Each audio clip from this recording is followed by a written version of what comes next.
Boy, you had me from the start. By the way you stared, the way you wrote up for me, yeah. Man, I felt your energy. Wasn't used to being loved and treated differently, yeah. But something went wrong, the signals got crossed, and now we're on completely different pages. Let's go where we were, where no one gets hurt.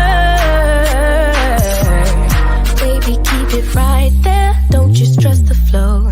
You're trying to pick the pace up, we should take it slow. Baby, keep your focus, don't you make me change my mind.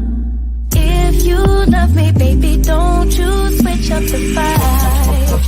Baby, don't you, baby, don't you, baby, don't you switch up the vibe. Baby, don't you, baby, don't you, baby, don't you switch up the vibe. Will you take me on a trip? Always up and down and back and forth in merry-go-round. I just wanna get it right, but when you go left, I'm stuck here feeling left behind.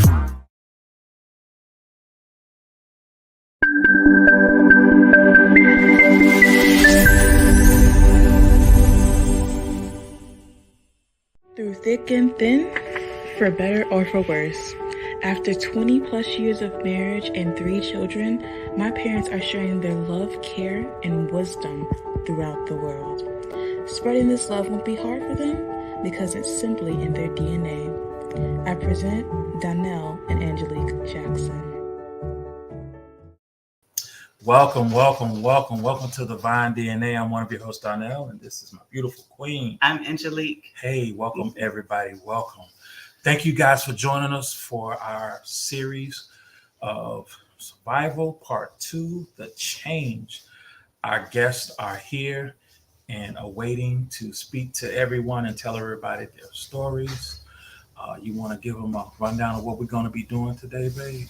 Okay, we're going to be hearing from actual survivors of domestic violence. October is Domestic Violence Awareness Month. So every show is going to be about the subject, positive, uplifting subject matter, as much as it can possibly be. Of course, it's truth, it's raw, it's honest, and kind of disturbing in some ways. But the point is, they survived, they made it out, and we're going to hear all about their journey over these next weeks for this month of October. So you might say, well, you're supposed to be a show about love and relationships. Well, love relationships has issues that are not always pleasant, but we're here to talk about overcoming. Yeah. So without further ado, we're going to bring in our wonderful guest here in just a second. So stay tuned.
Hi, everyone.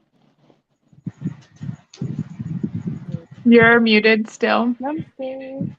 I'm always muted. Mr. Jackson, you're muted. Hello, everybody. Hello. That was Okay. okay. It was still playing on our end, even though you guys were up here. It was still playing on our. Listen, technology is off the chain today. So how's everybody? Good. Everybody's good. How How you guys' week feeling? been? It's been a whole week since we've seen you guys. I know. Everybody's good? It's been good. It was a very quick week, though, I feel. Yeah. It was. It Yeah, went by very short. pretty fast. It really did. It went by pretty fast. Mm-hmm. But yeah, it's good to see you guys. Thanks for having us back.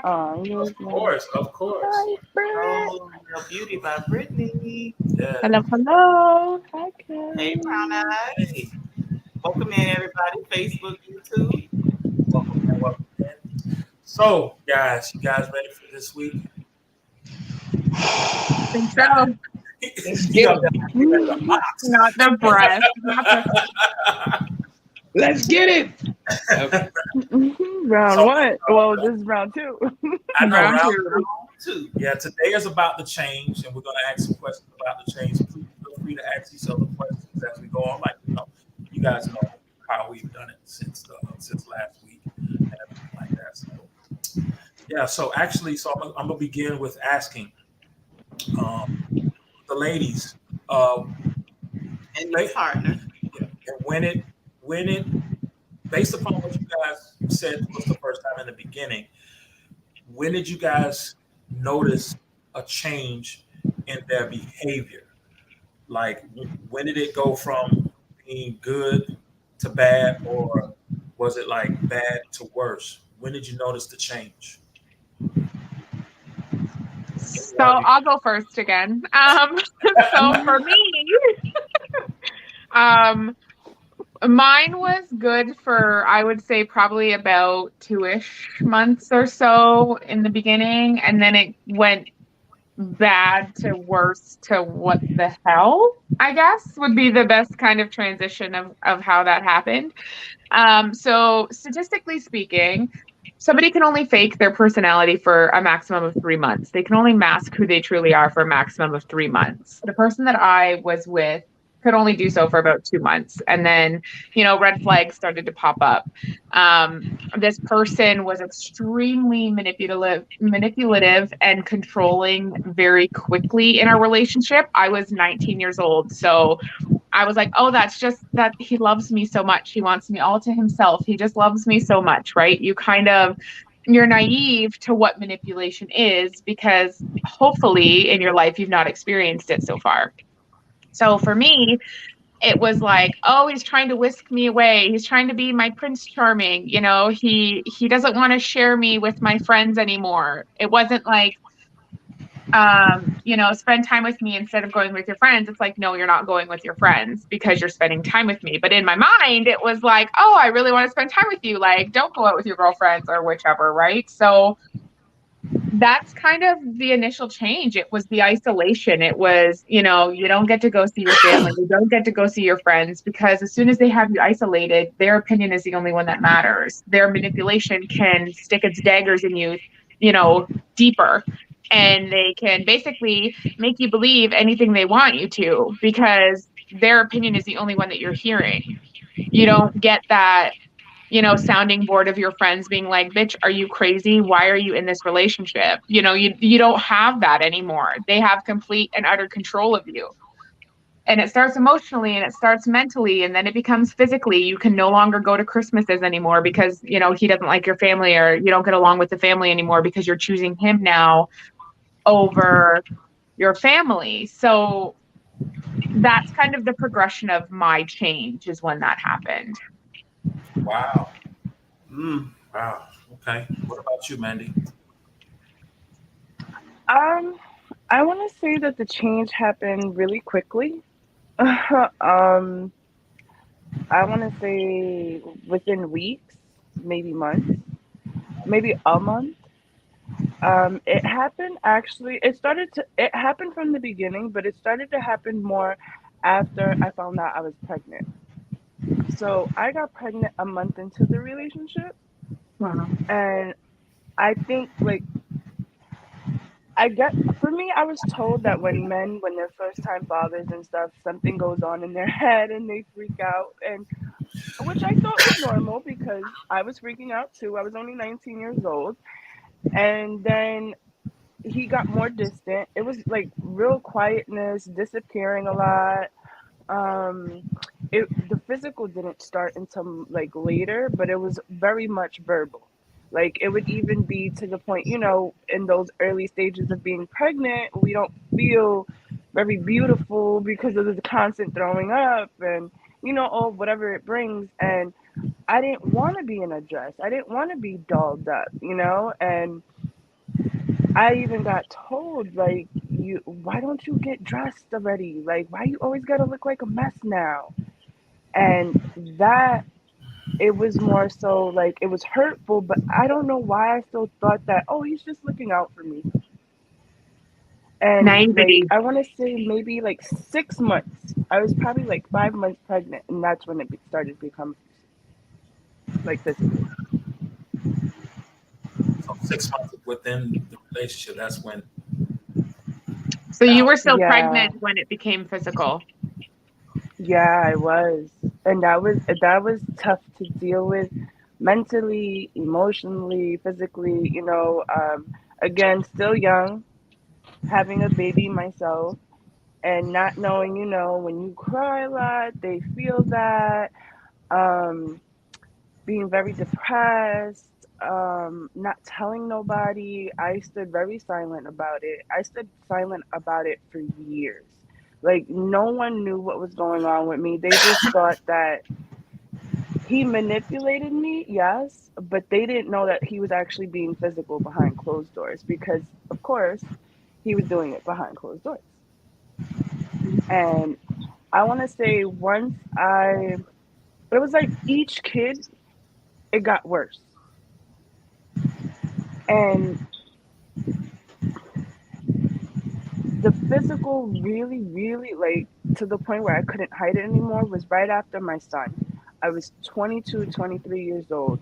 And I remember it very well because it was the first time I ever had to face my family because it was my daughter's third birthday and I couldn't walk.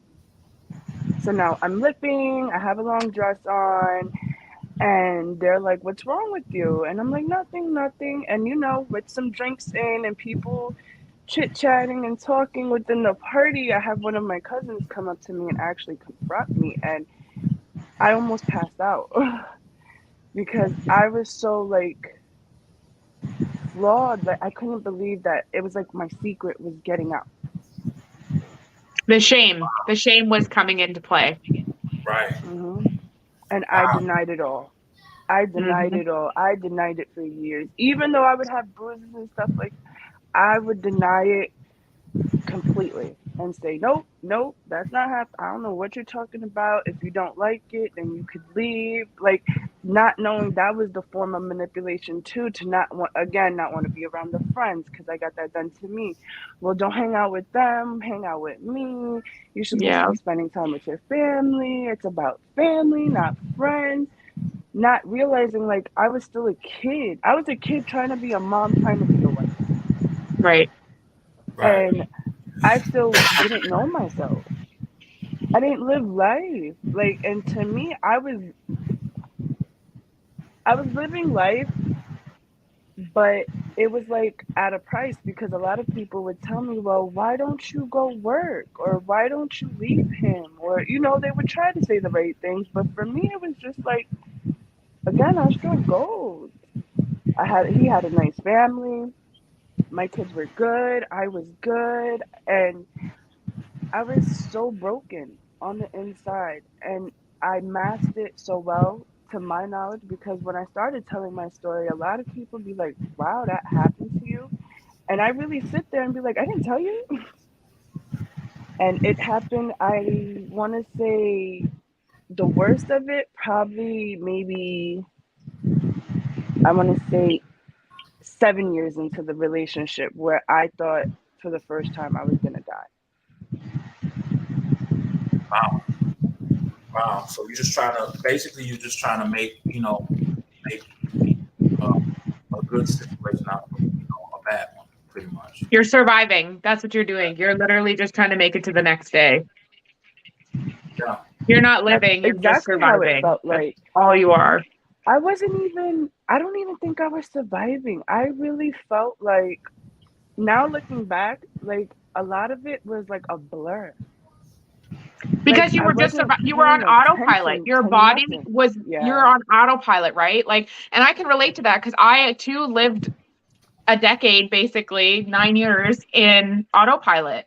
I was just trying to do whatever I needed to do in order to fake be okay at work, to still have my job, because my ex never worked a day in his life. So I was the provider for the family while getting abused at home as well. That's a whole other part of the story. But I'm a bubbly personality, so I couldn't all of a sudden not be me. So I had to put on the show of still being me, still being outgoing, still acting happy, while going home being completely exhausted and then having to deal with being verbally abused and called every single name under the sun. I was much heavier then, so I was a lazy fat piece of shit because the dishes weren't done, the laundry wasn't done. I'm like, what the hell were you doing all fucking day? You've been sitting here all day doing nothing, but I'm the lazy piece of shit. Anyways, I'm getting ahead of myself, but you're literally on autopilot. You're just on autopilot to get through the day. That's all you are. That's why it's a blur, is because you're just on autopilot.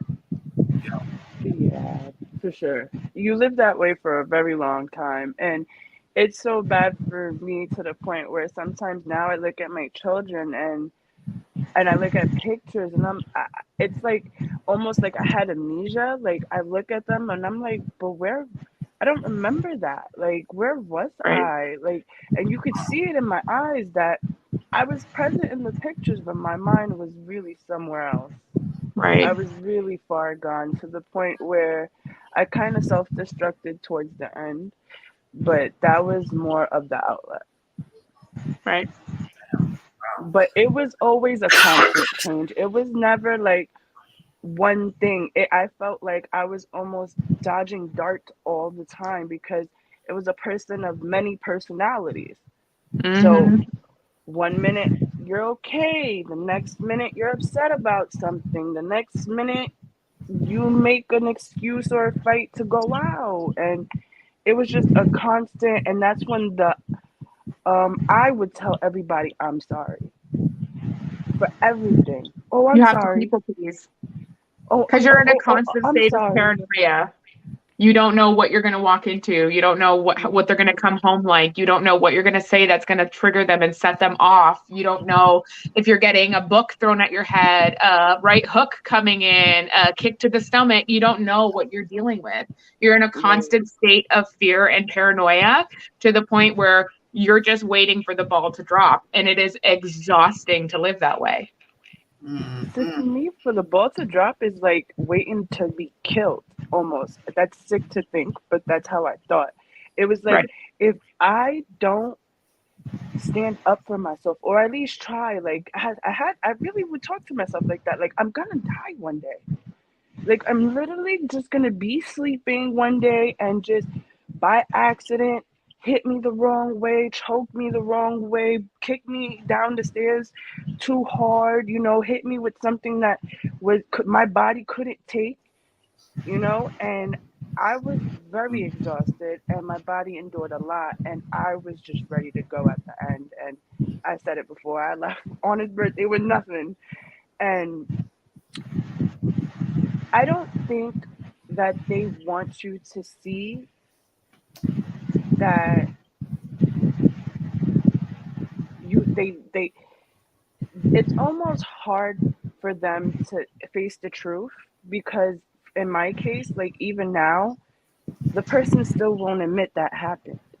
Mine never admitted it either. Denial. They live in a constant state of denial. Oh, I didn't do that to you. You're making this shit up. I never did that to you. Are you fucking crazy? You're a fucking psychopath. What are you talking about? I never raised my hand to you. I never raised my voice to you. I'm the victim here. Fuck that. Yeah, trust me. our stories are so similar, and it's like the fact that there's more than one fucking evil person out there like that is scary, and there are so many. Um, yeah, yeah, it's exhausting Wow. to say the least. Wow. My gosh, my gosh. Oh, so, Mr. Noel, how are you, sir? I'm good. I'm good.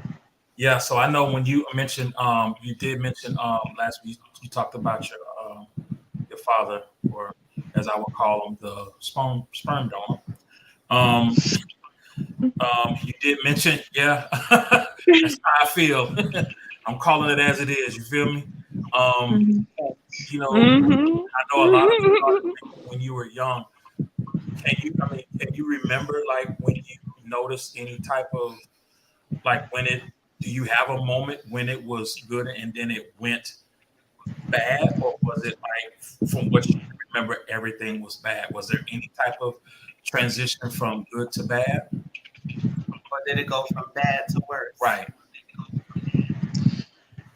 Okay, this is kind of tricky because from the way it happened, should I say like he basically was more than one person in one? Because like first of all, it was never good. It started out bad. It got worse. But the thing is, there were fluctuations along the line. Some days it's like, oh my God, did I hit you? Oh no, oh no, oh no. And then 2 seconds later, boom, we're back to square one. So, like, that really messes up the psyche. That just fucks the child up because you have no idea what's coming. 1 minute they're getting your ice cream, the next minute you're literally on the pavement.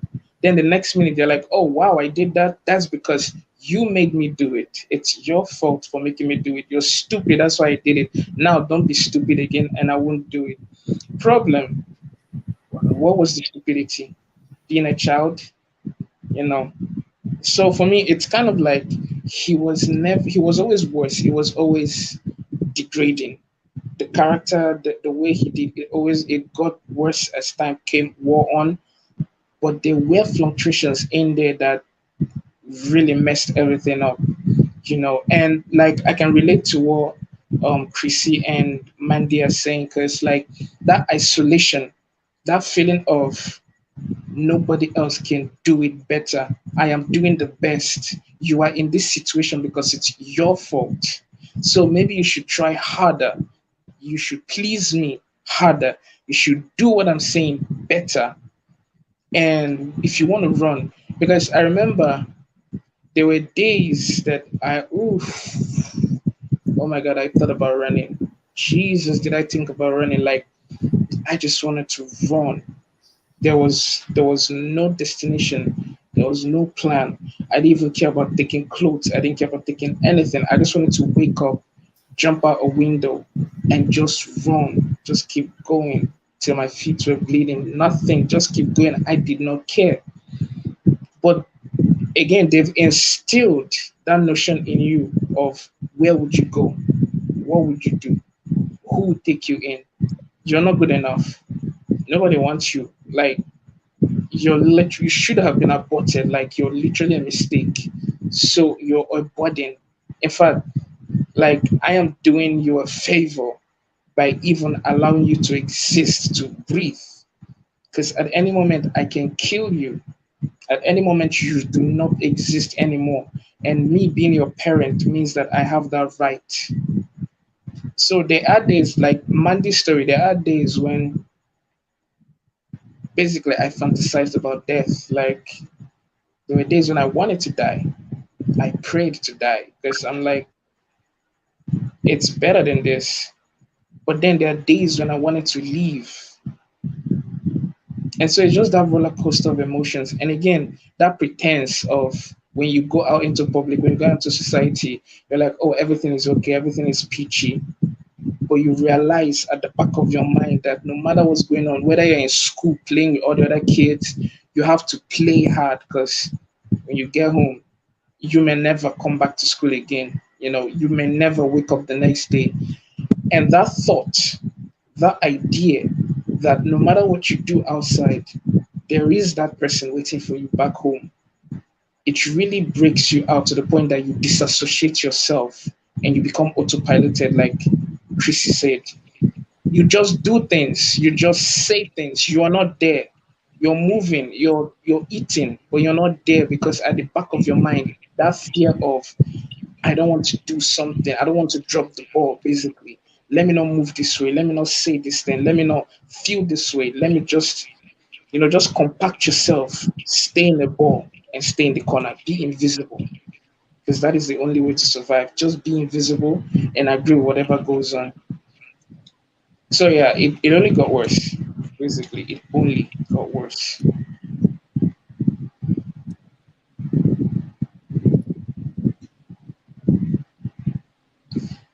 Mr. You're Jackson, muted. you're So, thank you. So, like when you guys went out, or if you guys went out somewhere If you or were in in public, social settings, right? Did did you have to? Did you act a certain, or what was their behavior different in the social setting, or did they still act the same way they would in private, out in the open? well, to everybody else, he has to be because he has to be this upstanding citizen, you know. He has to be the father of a happy family. So the truth being that even outside you were not safe, but you were safe. You were not safe in the sense of he could take you to the bathroom and deal with you. He could take you behind closed doors and do what he wants to do with you and leave you there. But you were safe in the sense of okay, there was an incident that happened. We went for kind of like a fundraiser, and it was kind of like this get together of who's who at the time, and people were just there. And I was about again the ages are a mess, but I was about let's say 4, 5 in between them. And the whole situation was my deal was to smile and be the perfect kid so that he can have that image of a family man, that image of a good father. So we were basically props. And I remember I love kids. I've always loved kids. I remember being there and seeing all these kids playing. And instinctively, I don't know what came over me. I joined them in the whole hopscotch and everything they were doing. And I was having the time of my life, basically. Next thing I know, someone grabs me by the back of my head, drags me down because at this point they were doing like a speech and everybody was focused on something else. Drags me to the bathroom, and the bathroom had many stalls in there to kind of demarcate when you're doing your stuff. And he basically used my head to break the door, about two of the doors of that store. And when he did that, I was on the floor gasping for air. And he was spitting at me and he was like, you are just a fuck up piece of shit. I bring you, I do this, da, da, da, da, da, you can't do anything right, blah, blah, blah, like all that stuff was going on. And then when he was done, he now picks me up and pours water on me and like cleans out the blood and everything. And it's like, if you make another move, you will die. Just bet me on that. And I remember going into the party with that at the back of my head, you will die, you will die. And as I was in the party, I have to smile and I have to be this cute boy and I have to greet everybody. But inside, people are seeing me smiling like, oh, he's so cute. Oh, pinch his cheeks. Oh my God, so adorable. But that kid that is so adorable is dying inside, like at the back of, because I knew this is not done. Because when we go home, you're still going to pay the penance for your stupidity. And so not only was I dreading that, but at the back of my mind, I began to fantasize about like, what if we were on the road and we had an accident? Just that same fantasy of, can I die to escape what's about to happen? You Wow. know. So basically, that is just a little tidbit of the kind of environment I was in at that point.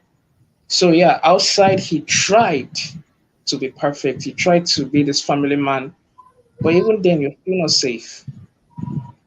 You're still not safe. And it did get to a point when afterwards some people did begin to see past the facade of this nice Christian man. Because another thing that they used to get you is, oh, it's I'm a Christian, I'm a good person. It's not my fault. It's their fault for causing me to do that. And the fucked up part being after everything, he will still call you for prayers. And he would pray to God to forgive you for being a failure. Wow. Ba- What? Like he'll be like, get on your knees, you got to pray. You are a fuck up, you are a failure, you're a piece of shit, you should not exist. I'm sorry you existed. And we are praying. I am praying that God forgives me for being me. I am praying, okay, I eat food. Eating is a sin. Food is a sin. So I have to pray that I ate. I was sick. Being sick is a sin. So I have to pray because apparently sickness is God's judgment of my stupidity so far. Sleeping is a weakness. Sleeping is a sin. Like just basically every single thing is a sin. All you need to do is fast and pray. And that is the way, you know. So imagine every night you come home and he's like, oh, you did this, now let's pray. And then after the prayer, you get your beating and you get your punishment because apparently that is his way of penance. That is you paying your penance for basically being a child. Wow. That's that's something else right there. That's wow. Oh man. I do have some more questions, but I'm gonna take a quick break. That was crazy. You got to wow. I'm gonna go to the lady. The next question. But I'm gonna take a quick break, and when we come back, I'm gonna go to the ladies with the next question. Okay.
Wow. Welcome back. Welcome back. That was quite a tidbit of information there, and relationships, mass emotions with people, especially domestic abuse, child abuse, all kinds. Man. So ladies, if I could go to you, um, when did you, I think I asked that question. You guys notice a And they even change? answered it You answered with their that. social setting. You did. The first part of the questioning, where they said in social settings they would, you know, lie or reflect, from what was going on. Yeah. So when did you guys understand that you were, when did you guys understand you were in an abusive relationship? At what point? When I found out my family told me. Go ahead. No first for you, Chrissy. I'm just kidding. No, it's okay. I can be patient with that. And that family feud button. You're done. No. You're done. I'm joking. Yes. But yeah, it was.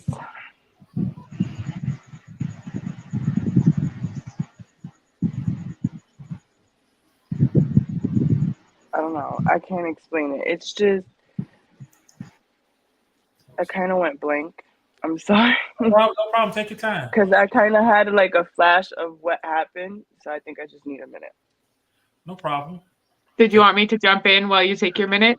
Yeah. Okay. All right, no problem. So for me, I realized that I was in an abusive relationship when I could no longer openly talk about what happened at home in my relationship. And knowing that I was in an abusive relationship and acknowledging that I was in an abusive relationship were two separate things for me. I knew that I was in an abusive relationship quite early on, but I didn't think it was that bad because it never really turned physical until the last year of my relationship.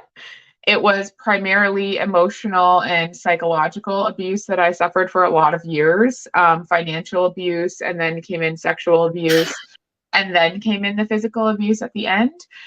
So it was just kind of a progression. But for me, as soon as I could no longer tell my friends, oh, you know, so and so and I got in this argument and this is what he said, what would you do?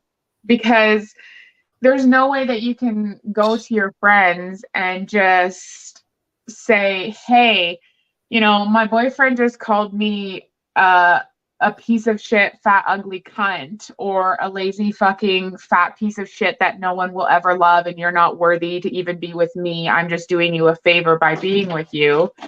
How do you go to your friends and have that conversation with them and say, sorry, my husband apparently has to go use the washroom. Yeah, sure, go ahead. I just turn this here. Real life people. Sorry, you just totally threw me off what I was saying. You can't go to your friends and say, you know, my boyfriend just said all this stuff.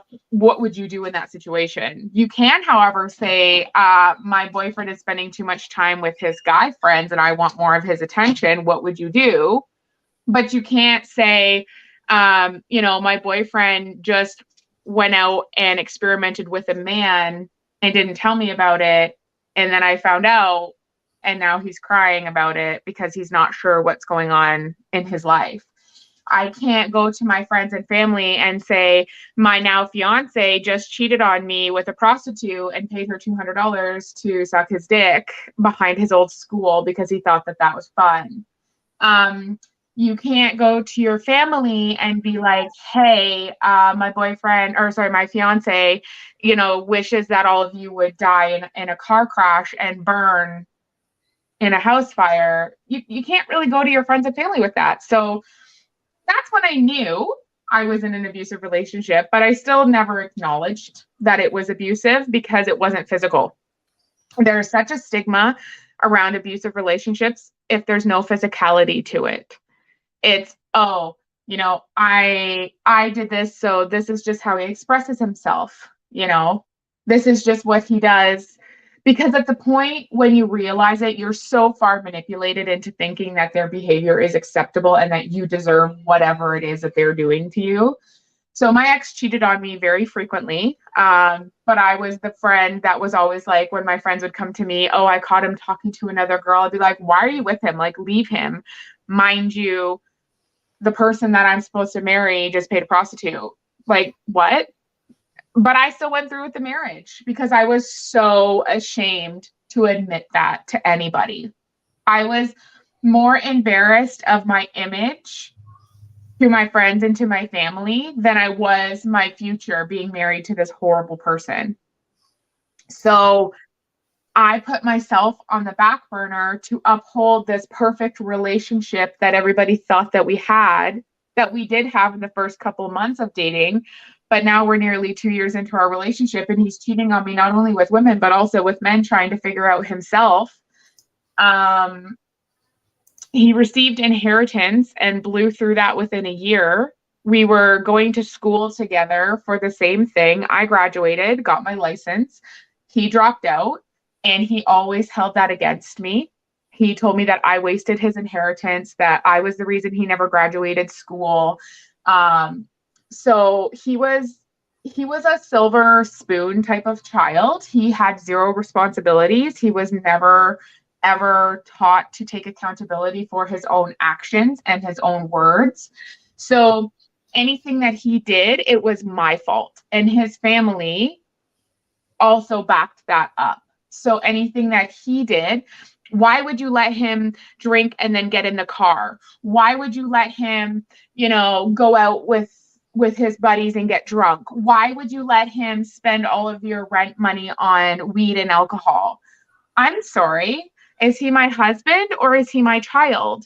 Because if I treat him as a child, then I'm berated all hours of the night. I was the only person working in our household, and he would get drunk and play music until 4 or 5 o'clock in the morning, and I'm getting up at 5:30 for work. So near the end of our relationship, I was going and sleeping in well-lit parking lots with my puppy, Coco, because she was a puppy at the time, to paint a picture of the type of person that this guy was. And I know I'm kind of going off on a tangent here, so I apologize. But in a social setting, okay, our dog, we had a dog together. We got him when we were in school. He lived till 6.5. He was overbred, just the cutest little Cocker Spaniel you ever saw. But at 6.5 years old, we had to put him down. So we take him into an emergency vet at 2 o'clock in the morning, and we're both in the room, and this young, probably like 21-year-old vet student starts explaining the procedure of what she's going to do to our dog. We're going to give this needle. This is what shuts this down. Then this needle shuts this down. And he goes, I don't fucking give a shit what you have to say, bitch. Put my fucking dog down. That's what I brought him here for. And I was like, I am so sorry. You need to get the fuck out of the room. I said to my ex, because at this point I was like, absolutely not. Like, when I saw him disrespecting somebody else, I could stand up like nobody's business. But when it was towards me, it wasn't worth the argument. So he left the room, and here I am having to apologize I was always the cleanup crew. I always had to give an excuse for his behavior. I always had to clean up the mess that he made with his behavior. He told our landlord that he wished that she died in a house fire with her children. And we're still actively renting from this lady.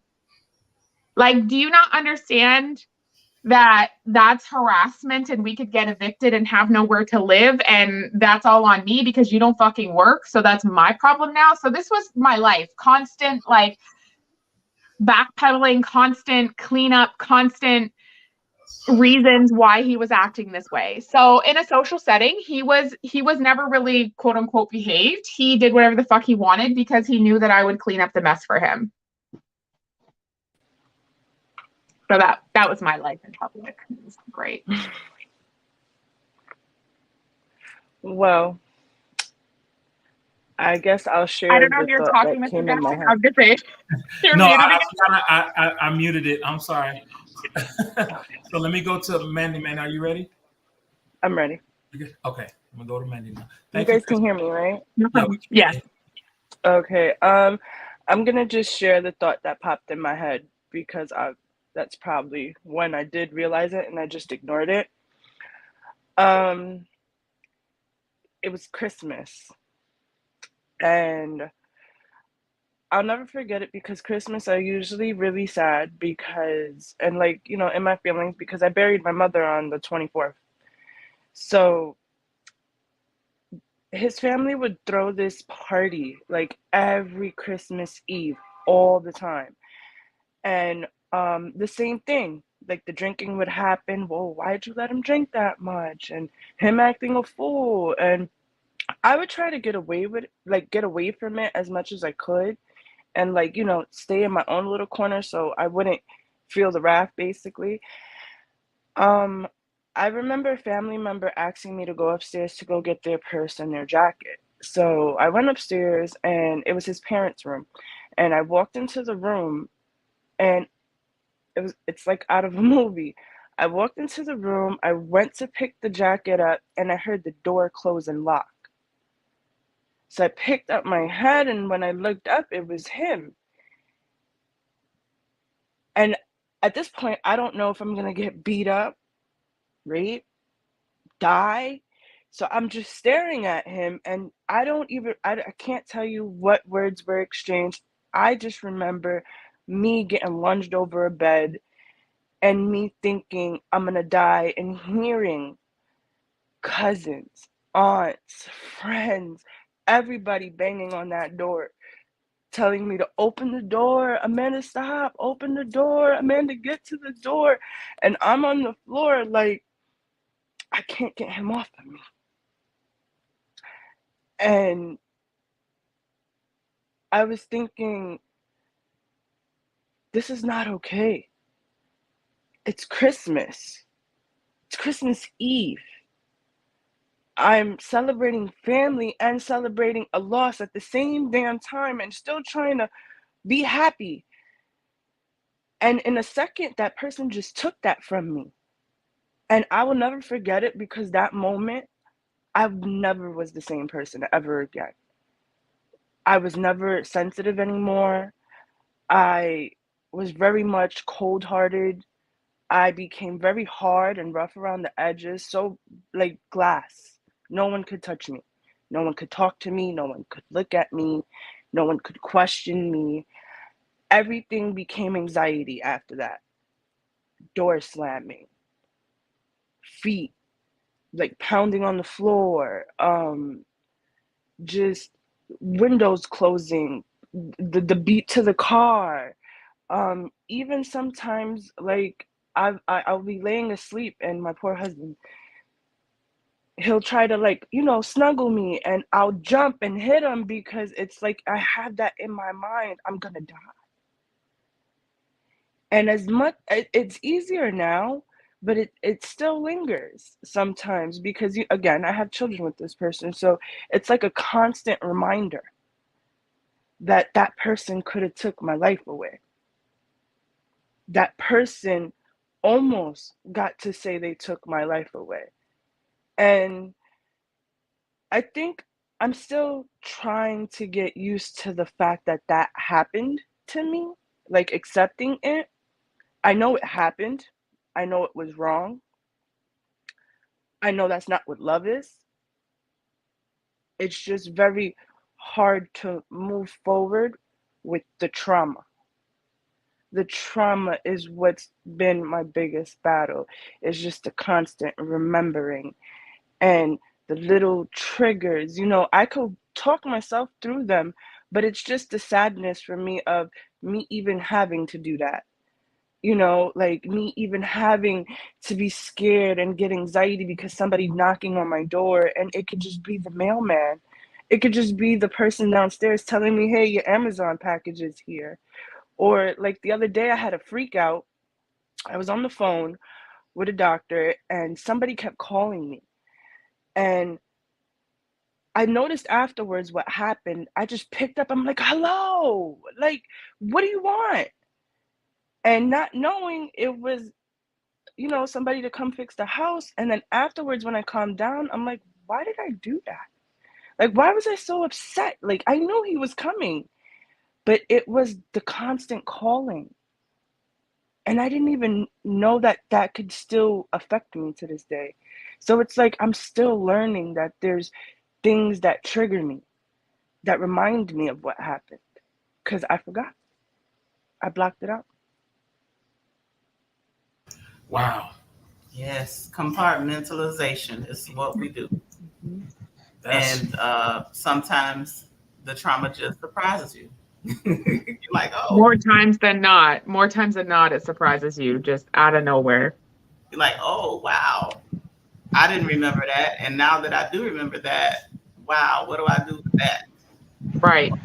Where do I stuff that back in? Let me recompartmentalize that because I don't want it. Yes, it could be driving down the street, Right. listening to music in your own zone, and all of a sudden, a memory will pop in. And you're like, oh my God. Mm-hmm. Right. And it's just so crazy how it could still bring back that feeling. It takes you back to that moment. Exactly back in that moment, exactly to that fear, that paranoia. Yet, consciously you're not in that, but subconsciously your mind is still very much there. So physically, you're reacting physically because your mental is there. But how do you describe that to somebody that you're physically sharing your life with? In the beginning, I didn't know that I still had all of these triggers. I had no clue because I didn't let anybody get close enough for me to allow that to happen, right? Like, I had my own triggers that I worked through on my own that I was self-aware of. I had my hard yeses and my hard nos in relationships. I worked very hard to get to a point where I felt okay to even be around men in general with what I had gone through. To the point where when I let my husband in, my husband was the only man that I ever let into the emotional side of my heart.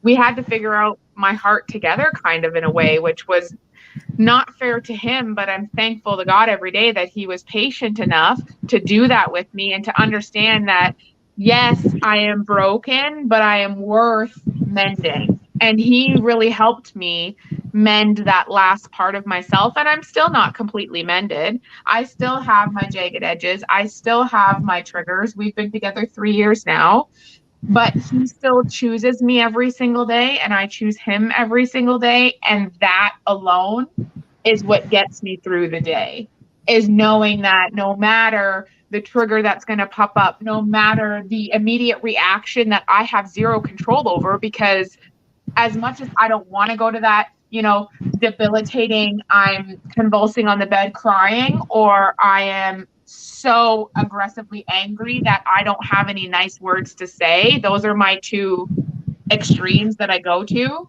The fact that he knows that about me and he accepts that about me and he is patient with me when I'm in a trigger and tries to understand what set it off so that I can avoid it.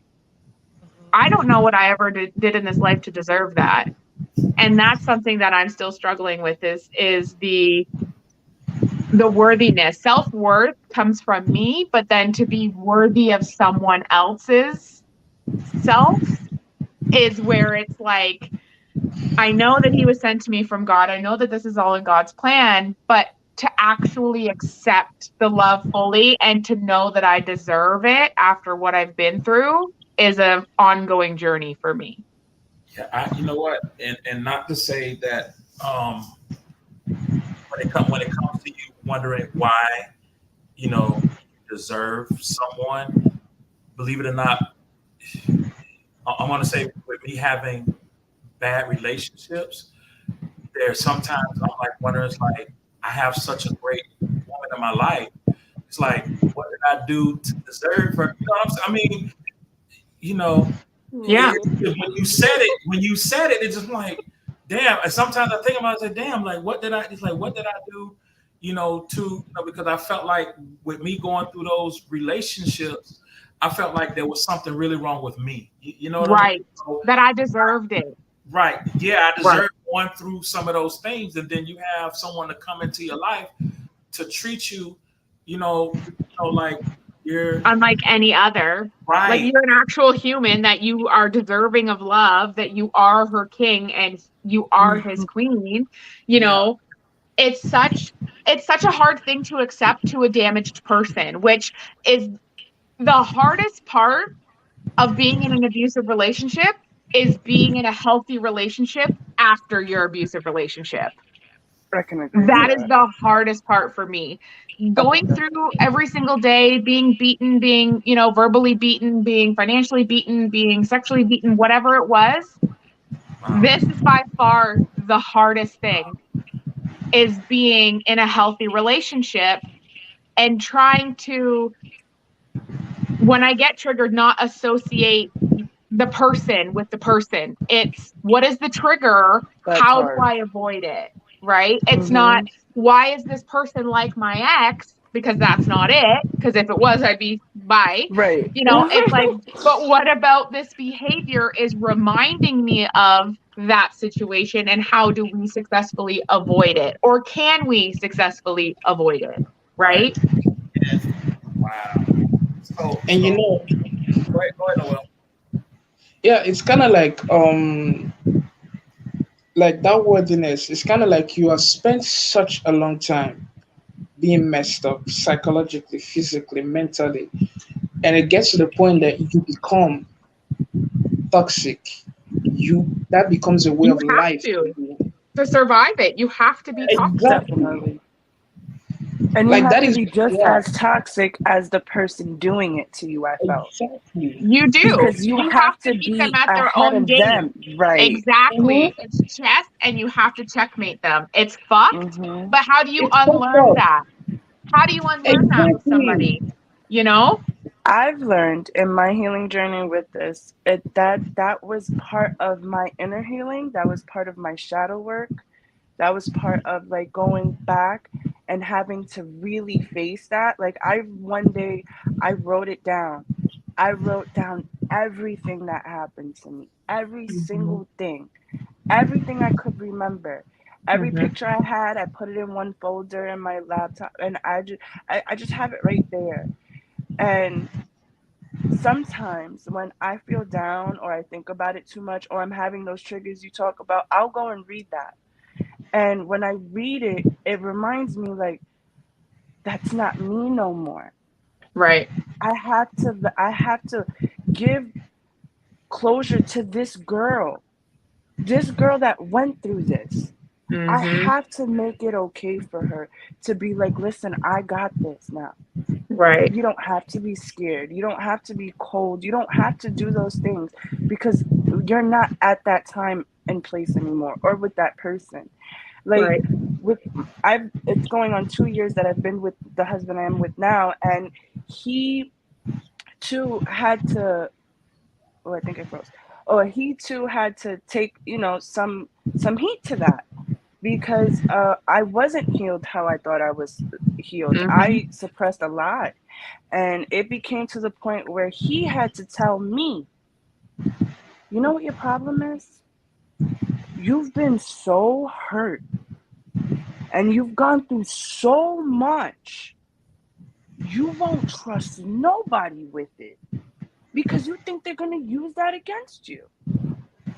You think that love is supposed to hurt you, or the person that loves you is supposed, I don't want to hurt you. I just don't understand. Right. And I had to make myself understand that they never been through these kinds of things, or they never experienced a person like me, or they never heard these kinds of stories that I tell. And even like I said, a simple touch bothered me, and it became to a point where people would ask me, do you think I'm disgusting? Everybody thought I thought they were disgusting to me, Because you'd flinch. You'd pull away. or I just make these certain little faces like, and I don't really, again, I guess my Know that face you're speaking doing before my it. mouth, my actions speaking before, I do. And I had to really go in and say, hey, let's not do that. Or if Mm-hmm. we're feeling like this, I had to find a way to vocalize it to him. And Yep. he learned to not take it personal. And he's just like, are you triggered? Okay, Yep. what do you think it is? How can I help that? Do you want Yep. me to just get away from you?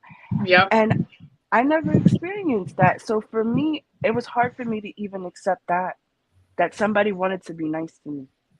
Somebody And for actually me, wanted to take time out their life to help heal me. the hardest part too was I was worried that my triggers were going to create triggers for my husband, because to get through a trigger, it has to happen a few times for you to understand what's happening, for you to understand how to overcome it and come through it. Right.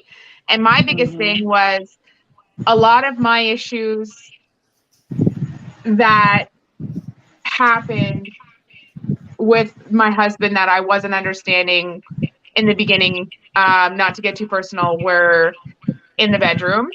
And it had to do with like physical touch, right? Because that's where at the end of my relationship, a lot of my abuse came into play. So I didn't realize that I had those triggers because, again, when I was on my quote unquote, we'll call it hoe shit, it was just that. I was in control. I did what I wanted when I wanted, and that was it, right? Well, when you have someone who's actively pursuing you because they love you and they're attracted to you and vice versa, some things that catch you off guard, you automatically kind of like, you do the body flinch, right? You do the body pull away, and he's like, are you okay? Like, I'm not forcing myself. And I'm like, oh my God, like, I don't want you to feel like I feel like, you know what I mean? And like, I was like, oh my God, is he going to stop pursuing me because this is the way that my body is reacting to this action? Is this going to mess him up emotionally because this is the way that we want to connect, but I have a barrier that I'm trying to work through? And I remember when he first moved in, work weekends were always the worst because for me, it was 24/7 we were together, and I was still trying to work out how to live with another human being with all of my triggers that were now rearing their ugly heads, right? Like, this is not something that I had experienced before. So weekends were hell for us when he first moved in because it was 24 hours or 48 hours together. So I remember I had just kind of been at my breaking point, and I was like, maybe like, I don't know, 3 or 4 months in, and I was like, do you even want to do this anymore? And he's just like, what are you talking about? I was like, do you even like, is this giving you what you thought it would give you out of the relationship? I'm like, I just feel like I am ruining you as a person. And what do you even love about me? Like, I'm unlovable. Like, I've said these words to him. I was like, I am so unlovable. I'm making you so unhappy. I can see it on your face. And you just look, and I'm sobbing at this point. And he's just looking at me and he's like, can I talk now? Because interruption was another big trigger for me. So he's like, can I talk now? And I'm like, yeah. And he's just like, the fact that you don't see the beauty, even though you're broken, he's like, you're like a million pieces of glass, of stained glass, that regardless of which way the light shines through, you're beautiful. And he goes, and when you're glued back together again, you're going to paint such a beautiful picture. And I get to say that I helped build that. And the way that I ugly cried and had Bruh. snot running out of my nose, I was just like, Bruh. what? Like, what did I do to deserve that? And that's when that, what did I do to deserve that, came into play. Hey, Queen Bee. I was just like, why? Like, I love you so much. And yes, let's do this life thing together. But like, what the hell? Like, Listen. So foreign to me. So with my last relationship, I actually had a baby, and that happened to me after the baby. So I was not only dealing with postpartum, right, how you say that, healing from a C-section, dealing with kids, dealing with myself. Now I had my sister who went through a domestic violence herself, which triggered everything back for me. Right. And then I found myself taking it out on my husband, and I didn't even know that. Right. And it got to the point where it would get like that, where I don't want to be touched, or just not. It started with just, I'm tired, not today. Mm-hmm. Then it became more and more. And then it came to a point where he had to ask me, like, do you even want me anymore? Are you attracted to me? Did I do something to you? Are you cheating? Like, just talk to me. What is it? Like, I'm not going to be mad. Just, I don't like this feeling. I feel like we just live in the same house. And for me, in my heart, I was okay with that. Because for me, it was, I'm going through something. I don't understand what it is. It's mental, it's emotional, it's together, and it's taking a toll on me, because it was even where it got to a point where I was saying that I don't think I could be a mom. Like, how could I have another baby again? how can this man want to have a baby with me? Like, can I do this? He took over everything to the point where I felt helpless in all aspects, that I didn't even want to be a wife, a mother. I didn't even want to be Mandy. I didn't want to Right. do anything. I didn't want to do ugly pretty chick. I didn't want to get in front of a camera. I was sad about everything, and it would be to the point where I would cry myself for months, cry myself to sleep, and my baby would be right next to me, and I couldn't even enjoy her because I was so into my depression. And I was into depression with her until she was about 6 months.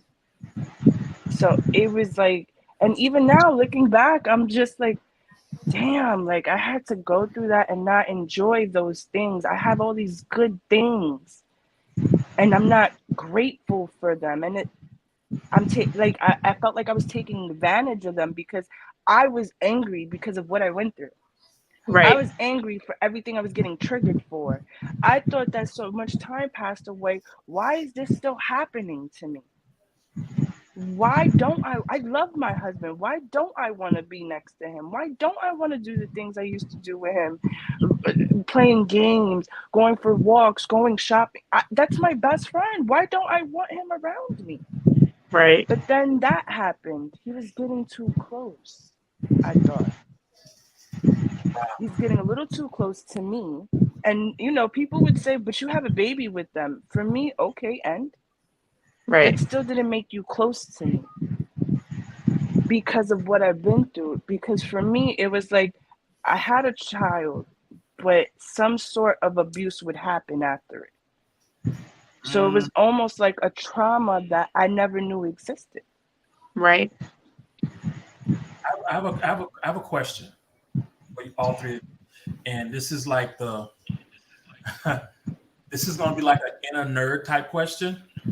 You know Okay. what I'm saying? It's kind of like I want you to have fun with it because as I'm sitting here listening to you guys, it definitely upsets me when my wife had stories of things that happened to her in the past. It pissed me off. I wanted to kick ass. So I say this is my inner nerd coming out. Two-part question. If you can go back to one of those bad instances and talk to them, but they couldn't touch you. They couldn't touch you. They can see you, but you can ask them, you can talk to them for a good minute. What would you say? And then after that minute, I'll tell you what happens after that. What would you say? If you We're had one, talking to our abuser. you're talking to the abuser, but the thing is, before the second part of this step happens, you have 1 minute to say what you want to say. What would you say? Would you be I know what I would say. Would you be positive? Would you be? What would you say? I know you. I'm talking to them. I'm talking to them. I already know She what always your has answer to will be. be. She said, I think my answer Well, might surprise you, actually. yeah. So what? That 1 minute. What would you actually tell them? that you need to learn how to love yourself. Like, you don't have to do this. It doesn't have to be this way. We could talk about it. Is there something wrong with you that you feel like, you have to be like this with me? Like the person that's on your side, in your corner every day, every single day, helping you. I've done everything for you. And to get the disrespect that you're giving is uncalled for. Would you want some man to treat your mother that way? Do you want somebody to touch your daughters that way? Would you? I know you wouldn't. So why? I'm somebody's daughter. I'm somebody's mom. I'm somebody's niece, cousin, friend. Do you not understand what you're doing? You're hurting your own self. Because you're hurting me, but you have to live with this. You did this. You could stop right now and not choose to keep doing it. You could choose to heal right now, and I will forgive you. Wow, Chrissy, Powerful. Wow. that's powerful. That is. I would say Ooh. You're not ready for a relationship. You don't know who you are. You don't know what you want out of life. You need to figure out yourself. You need to figure out how to love yourself, even though your dad never loved you because his dad never loved him. You need to figure out who you are as a man if you want to one day take care of a future wife. You are not ready to be a father. You are not ready to start a career until you figure out what you want out of life. Stop taking things from me. Stop trying to take the brightness that I have to make your candle burn brighter because you don't even know what flavor of candle you are. You need to take your time. You need to figure out who you are and you need to seek your own forgiveness because you're not going to get it from me. What I will forgive is myself for allowing myself to go through what I went through, but you're not taking any more of my time. Sir, you took some time, and I can tell. A lot of emotion. A lot of You went through emotion. so many. Just the second part of this. Okay. Okay. You look like you have about an hour or so. I just need 1 minute. That's it. Yeah. I just need 1 minute. I need That's all. like 2 days. I need 2 days to unload what I got. But I'm just gonna be like, yeah. It's a sad thing that we have this cycle going on because I know you never got the love you got because of the way your family was.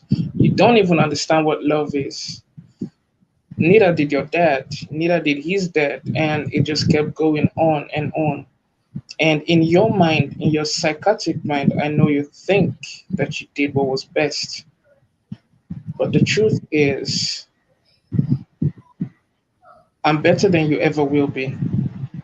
No matter what you did, no matter how you did what you did, I will never be you. I am 1,000 times who you are. I am 1,000,000,000 times what you are. And I will take this family's name and I will make it into something that you could never. And I would show the next generation how it is to be a man, what it means to be a man, to love, to be a father, to understand how life should be. And most importantly, you failed. You always projected yourself on me. You always said I was the failure, but deep down you're talking about yourself. And the fact that when you looked at me, you understood that this child was going to be something else. I am not the failure. I am not the one who caused your problems. And I'm sorry that you went through a fucked up life. Everybody got a story to tell. I mean, hell, you gave me a story to tell. But I hope deeply that you can forgive yourself and you can understand for 2 seconds what you did, who you are, and who you did it to, so that for the few moments you have on this planet, you could try to make a difference. You could try to actually make a change. And maybe God could forgive you. I don't know. That's your problem. That's you and Heaven's Gate. But for me, I've broken every fucking shackle you ever gave me, and I'm no longer chained to your insanity. And I'm done. And I'll prove that I'm Noel. Wow. Now, just I'm so proud of you. That was freaking amazing. That was freaking amazing. Now, the second part to this, I mean, that everybody's was the same. It was powerful. The second part to this, I'm going to say everybody's last word to them before they leave is that now you're going to feel what you've been dishing out to me all this time. You get to take one person back to kick their ass. Who is it? I told you my inner nerd is coming out. Who you get to take? Wait. Say that one more time. Yeah. Oh boy. You get to take one person back. You get to take one person back with you. I don't care who it is. One person back with you just to kick their ass. You get to watch. They can't touch you. They can't even touch the person who's kicking their ass. I told you, the inner nerd. I told you.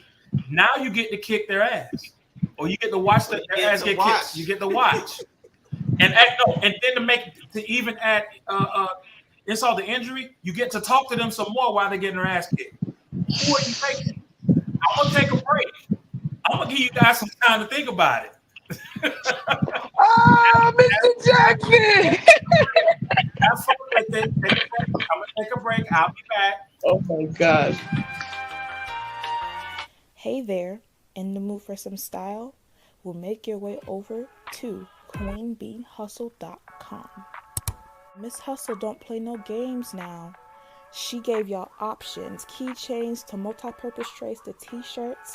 Select products can even be customized, all of which are made by this beautiful lady here, Miss Queen Bee. Head on over to queenbeehustle.com where hustle and creativity uniquely meet. Hey, hands looking a little plain there. That's okay though, I got you. Just head over to Nail Beauty by Brittany. Wait, don't tell me you don't know who she is. That's okay, that's fine. It's a good thing that ... here. I'm here to tell you. Nail Beauty by Brittany is an upcoming establishment that makes everyone's hands look pretty to boost your confidence throughout your daily basis.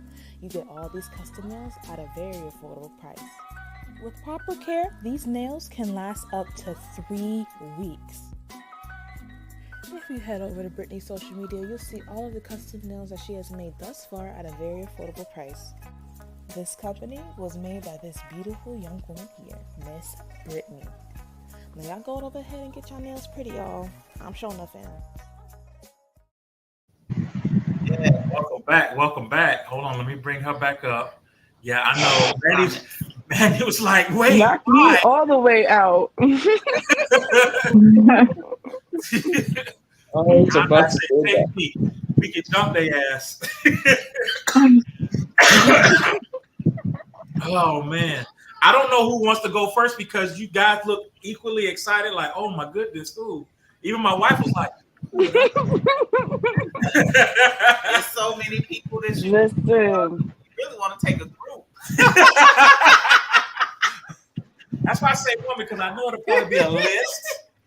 Okay, I'll tell you what. I thought about it, I'll tell you what. but a group is too easy. Group is too, so that's why I said one would be. So I figured maybe 2. It's too quick. Tag in. They can tag in. As they're getting their ass kicked, you get to talk to them as they're getting their ass kicked, and you can be positive to that while they get whatever you want to say. But I at least sending light and love. Sending light. Lots of healing. Who wants to go first? I know who I'm sending. Uh-oh. Oh. I'm gonna send Satan because guess what? He knows his own personal hell and he's gonna make him motherfucking suffer. So go ahead, Satan. Go ahead, do your thing. Don't fuck around with me. Fuck around and find out. Guess who my friend is? Satan. Fuck you. Nice. Wait. Ouch. Damn. I felt that. I felt that too, boy. I mean, if we fighting, I'm bringing the fucking person who you don't want to fuck with. I ain't fucking bringing no Hulk Hogan bullshit. Like, give me fucking Satan. I'm bringing my cousin. Damn, she's taking a higher, lower, I don't even know what they call them, a higher or lower power anyway. Hey, but the highest of the low. She going over both. She went. So, man. I did not see that coming. Really? You can't take Satan because Satan's going on Chrissy's trip. You can't take him. I already contracted him out. Sorry. No, you see, me and Satan, we have an understanding. He only come out when it's like really, really, really, really, really bad. I still haven't sent him on nobody yet. But I would bring my cousin. My cousin gonna come with me because he is the one that has been, how can I say? I won't say a peacemaker because he really don't care about him. He's just been the one to be like, remember that's my cousin, remember that's a woman. And remember those are my nieces and nephew mother. So whether you like it or not, you have to respect it. So I would bring him back. What would I say? I'm like you told me, you learn how to throw your hands, right? Ooh, I hope you learned how to throw yours. And on top of that, I've recently over the summer have gotten to do something like this. Not well, not be his butt, but but make him feel my words, make him feel my presence, see him uncomfortable for once, and it's not of anything I've done to go out my way to make this person feel that. I'm just a very powerful believer in exactly what you give is exactly what you're going to get back. The way you treat people, that comes back to you. And just as hard as you hit me, is just as hard as life is getting me. I Mm. don't need to do nothing. I'm sitting right here. I'm fine. I have everything I wanted. Everything I want, even more, will come. I like he said. I'm not you. I mm-hmm. don't live on this earth to hurt people. I don't get pleasure of hurting people. But what you won't do is think you're gonna disrespect me and put your monkey hands on me. Uh-oh. You won't call me out my name, and especially in front of my children. And no one in your party will ever think they could ever disrespect me or mine ever, ever again. Because for that, you could just not talk to me at all. It's just that simple. All Now, right. Yes. Yes. Oh, that's right. Woo. life will Lord get have them, Yes. mercy. Timmy teacher. Life will get them. All right now. Okay. Okay. All right. You take it. Funny as it is. I'm telling you, I'm here with the two pieces. I'll two piece him with my mouth. Still going in. Wait a minute. I put her back. When you spit knowledge She's at still going. somebody, they don't know what to do with it. She's still going. Yeah. As crazy as it sounds, I have never actually thought about. I know a lot of people will be like, "Oh, I wish I could kill him. I wish I could do this. I wish I could hurt him." But that is something I've never actually thought about. I've never thought about hurting him. I've never thought about killing him. Okay, but Basically, now you've so had 5 minutes, so who's helping you? Come on. oof, damn. You got to join the rest of us. We all committed to Talk this about a now. You ride. got I'm to taking get enough Chrissy. Okay, I got Chrissy, but He Chrissy's won't even see busy her on her coming. own. Okay, you know what? Out of everybody I'll take, I could go crazy and say I'll take my future self, but we could do some, what do you call it? I'm just going to take my mom with me, basically, Hey. Ah. because there's gonna be a lot of us. Like I said, she had no idea half of what was even going on, and trust me, there's gonna be a lot to say. And oh, she gonna kill him. She gonna basically kick that man's ass to the next few years. She gonna kill that man. And while that's happening, I'm just gonna be like, you probably haven't ever felt someone hurt you the way you hurt people. But like a friend of mine once said, when you hit somebody, when you put out hate into the world, it will come back to you a thousandfold. So you must feel like you do it and you forget about it. Life doesn't forget about it. God doesn't forget about it. And you're going to live the rest of your life knowing that every single seed that you sowed for evil are going to germinate. And for every good deed that happened, for those who survived your machinations, your manipulations, your evil schemes, they will forget about you. You will grow old and you will die alone. You will die miserable. Nobody will give a damn about you. You have no legacy because everybody will move on. Evil begets evil, and evil doesn't trust evil. So those that you think are in your corner, they will turn against you in 2 seconds. and I feel sad for you. I feel really sorry for you. But you know what? Yeah, he's dead by now, so I'm just gonna be like, Oh, yeah, let's just go. They killed them. I was not done, and you killed them. Let's go. wow. Oh, Lord have mercy. Wow. I must say, uh, you might as well just tell them that. For me, is I don't know who I would take with me. I just know the technique I would like. Ooh. All right, Ooh, do tell. Do tell. Okay. I can get say in some ideas. Go ahead. I don't know if you've ever seen Law Abiding Citizen. Oh yes. There would be the law abiding citizen style torture, Okay. very, very slowly, Yeah. and then a public stoning. Oh, Oh, I she love took it. it that bad. She said, Jesus, you better come help him. Yeah. I love it. I But love it. the person who offended me, they had such a hard life.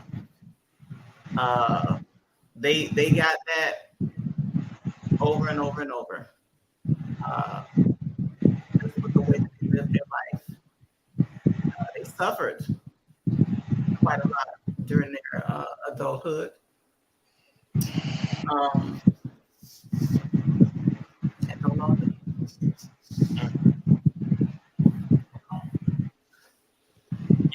After listening to you guys' stories and things like that, when it does upset me, I think about certain ways that I probably would torture somebody.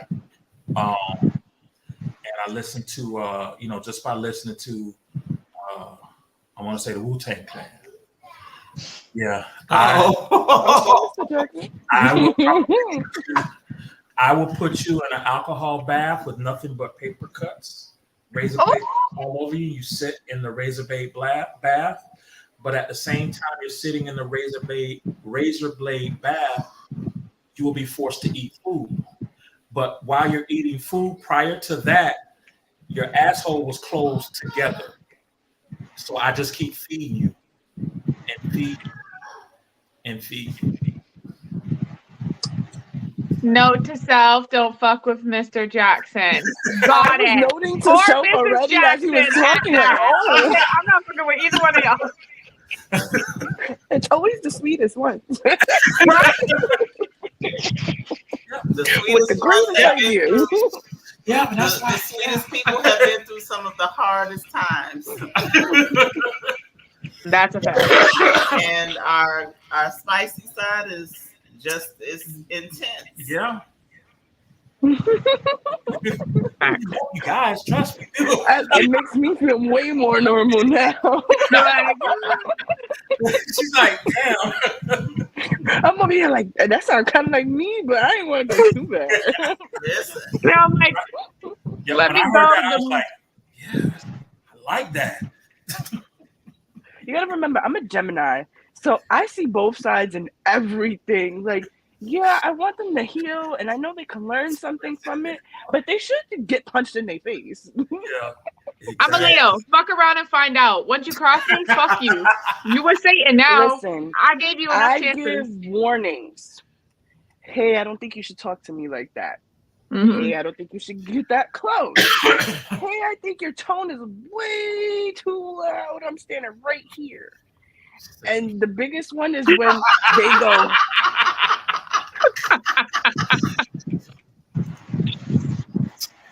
pray for them. You gotta pray for Once them. he's angry, he's a different person.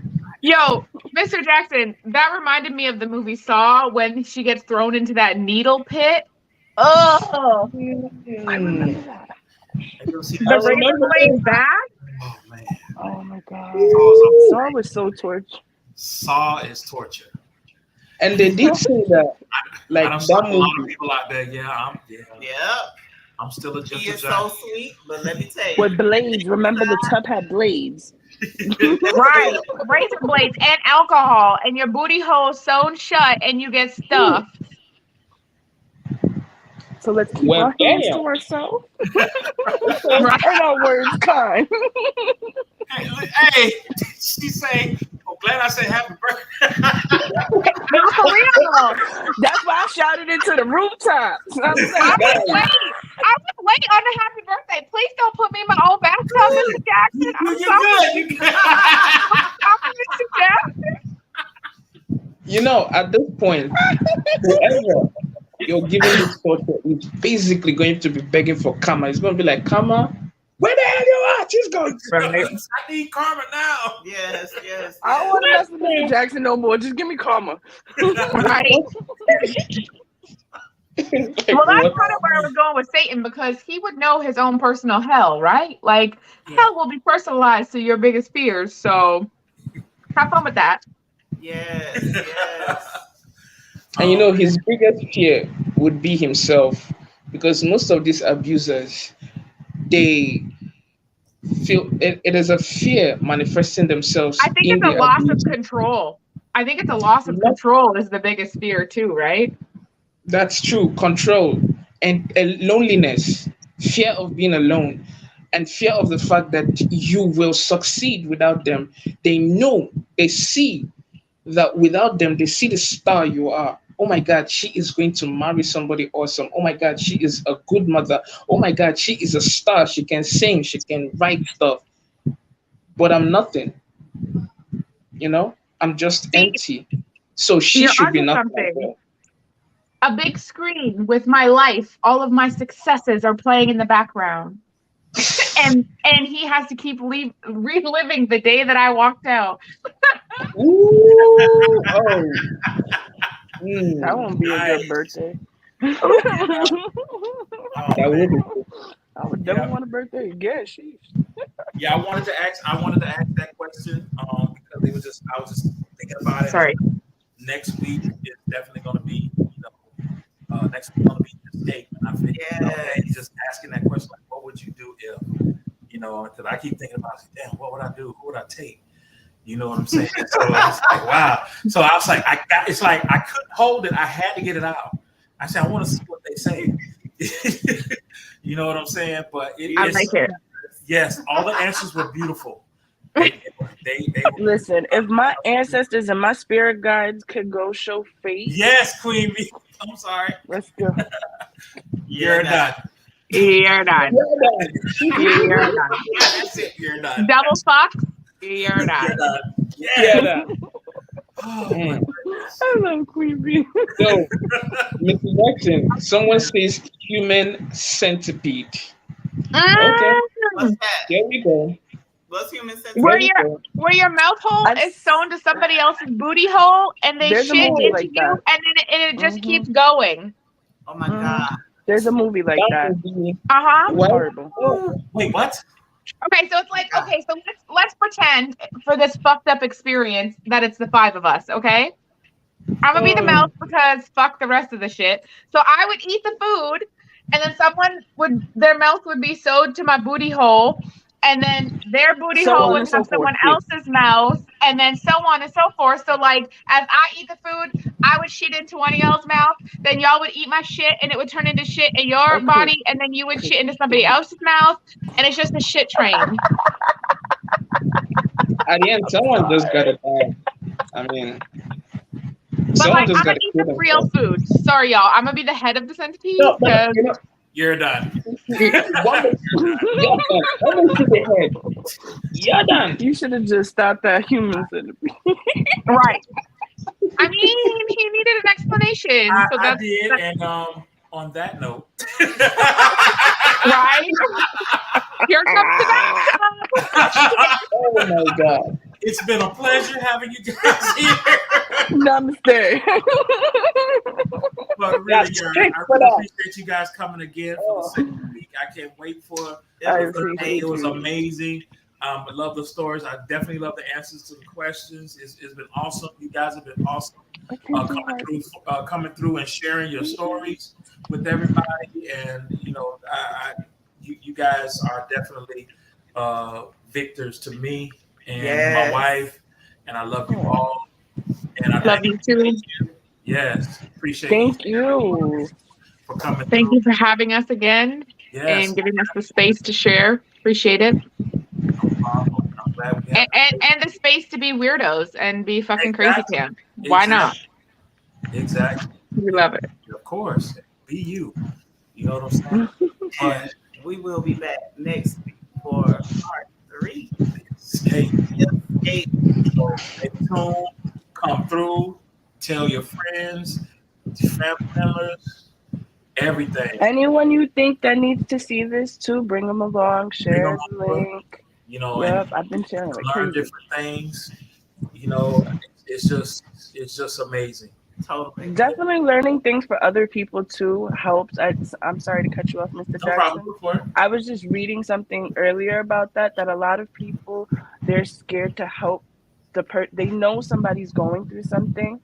They're not going through anything, so they don't know how to help. They don't want to like intrude on something personal. They don't want to make the person feel less than. And I know that was the biggest thing for me, was pushing the help away. But even when I just want to remind people, even when somebody pushes you away, even though you know something's going on, try. Try something to get through to them. Anything will do. At least that person will look back and say, wow, they tried to help me. Because Right. I wish I had that. Somebody that was consistent for me.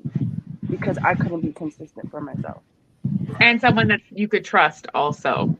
Exactly. That's the biggest thing. Facts. Thank you so much for that. Wish you all a beautiful rest of the week. Yes. Until we meet again. Yes. Love you too. Much love. Much love. Much love. Big hearts. I'm gonna put the numbers up again in case anybody needs them. And thank you guys. Good night. And we love you. Love y'all.